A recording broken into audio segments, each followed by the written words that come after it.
Bismillahirrahmanirrahim. Assalamualaikum warahmatullahi wabarakatuh. Waalaikumsalam warahmatullahi wabarakatuh. Pak Kiai, ini penjelasan yang sungguh menarik, bahkan malah sangat luar biasa. Bahkan juga bikin masalah besar buat Indonesia karena terlalu banyak koordinator yang disebutkan tadi, Pak.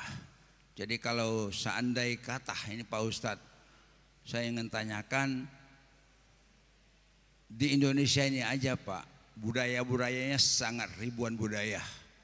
Jadi kalau baca Al-Quran dengan maksud dengan tadi, banyak macam tadi, ini akan perang lagi Pak Indonesia, pasti, sangat pasti saya katakan. Jadi mohon ilmu yang ini hanya untuk diajarkan bagi orang-orang yang paham. Kalau orang nggak paham pasti kacau, karena orang Indonesia darahnya darah perang semua Pak, ya serang aja. Jadi mohon Pak Ustadz, Pak Kiai, jadi penjabaran ini yang benar-benar supaya jadi mutlak. Beginilah Indonesia baca Al-Quran yang seperti sekarang ini. Mungkin itu Pak Kiai, mohon maaf supaya dijelaskan lagi. Jangan sampai mengikuti kiraan-kiraan yang telah bersebaran di muka bumi ini. Sekian, terima kasih. Assalamualaikum warahmatullahi wabarakatuh. Waalaikumsalam warahmatullahi wabarakatuh. Iya, jadi memang benar sekali Pak. Baik qiraat atau rasamnya, mushafnya yang berbeda, itu memang benar yang tadi disampaikan. Mau perang Pak, karena beda. Jadi saya diceritakan oleh guru saya, Kiai Haji Ahsin Sakho, ya, atau Dr. Mukhlis Hanafi dan tim di Lajnah Pentasihan Al-Quran itu pernah didatangi sekelompok orang yang mengatakan bahwa kita ini sudah kecolongan, sudah beredar Al-Quran palsu di Indonesia. Al-Quran palsu. Nah, terus ditanya, yang mana yang palsu? Maksudnya yang dituduhkan sebagai Quran palsu itu mana contohnya atau buktinya? Nih, dikasih, dibuka, kemudian guru-guru saya itu senyum-senyum aja. Gimana ya cara jelasinnya ya? Jadi begini Pak, yang dibilang Quran palsu itu sebenarnya bukan Quran palsu, tapi memang Quran yang diterbitkan untuk negara lain yang bukan di Indonesia, yang mana memang mereka bacaannya itu di depannya Pak, begitu dibuka, ya kan? Sebenarnya kita nggak sadar aja, Quran kita pun ada tulisannya, ya, ditulis dengan riwayat Hafiz dari Asim, ditulis dengan riwayat Hafiz dari Asim, itu ada di kita, cuman kita nggak ngeh, gitu kan? Nah, Quran yang dibilang palsu tadi itu dibuka, ditulis dengan riwayat Qalun, nah gitu. Nah yang demo tadi bingung, maksudnya apa? Kok Quran ada Hafiz ada Qalun? Nah kan ketahuan dia kagak ngerti kan. Jadi harus 1 semester dulu nih kuliah tentang qiraat sab'ah. Apa itu Qalun? Kita nggak tahu, yang kita tahu Rasulullah. Nah gitu Pak. Jadi ilmunya secetek itu, tapi darahnya darah muda, darah para remaja yang selalu merasa gagah, gak pernah mau mengalah, gitu Pak.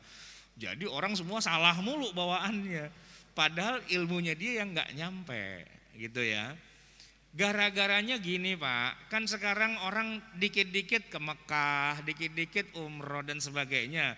Kan di sono beli Quran souvenir Pak, ya kan? Souvenir itu dijual dengan berbagai macam qiraat. Memang salahnya bukan beli yang qiraatnya orang Indonesia, malah beli yang dari Afrika, dari mana-mana. Begitu dibuka isinya berantakan, nggak sesuai. Itu saya di rumah punya Pak, ada 10 versi yang berbeda mushafnya, sesuai dengan riwayat yang berbeda-beda. Itu baru kemarin saya baca ayatnya tuh Pak, yukhadi'unallaha walladzina amanu wama yakhda'una illa anfusakum, kan harusnya begitu, wama yakhda'una illa anfusahum wama yash'urun, kan gitu ya. Tapi di mushaf itu bunyinya nggak begitu Pak, tulisannya. Yukhadi'unallaha walladzina amanu wa ma yukhadi'una illa anfusahum wa ma yash'urun. Ini kalau kita ngajinya di Indonesia di depan guru, dijitak pala kita. Woi, bukan yukhadi'una, yakhda'una.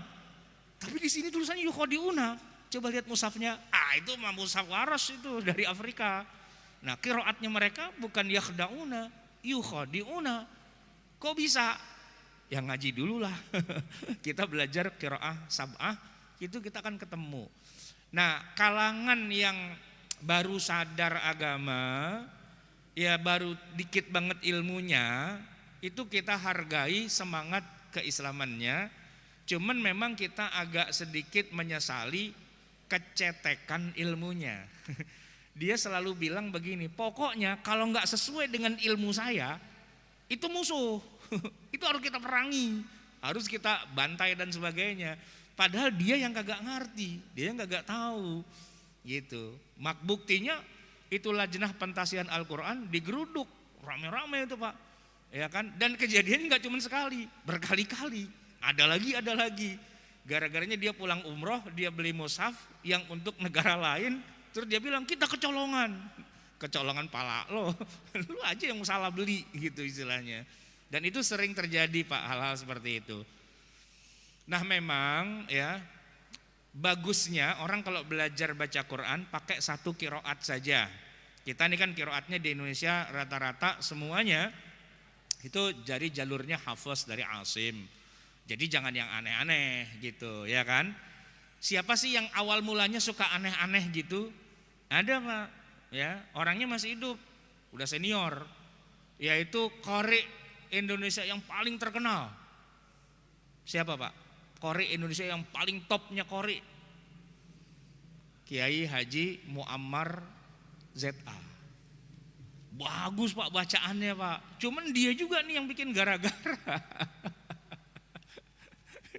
Dia baca wadduhe. Nah lu, kok kenapa jadi wadduhe nih kan gitu.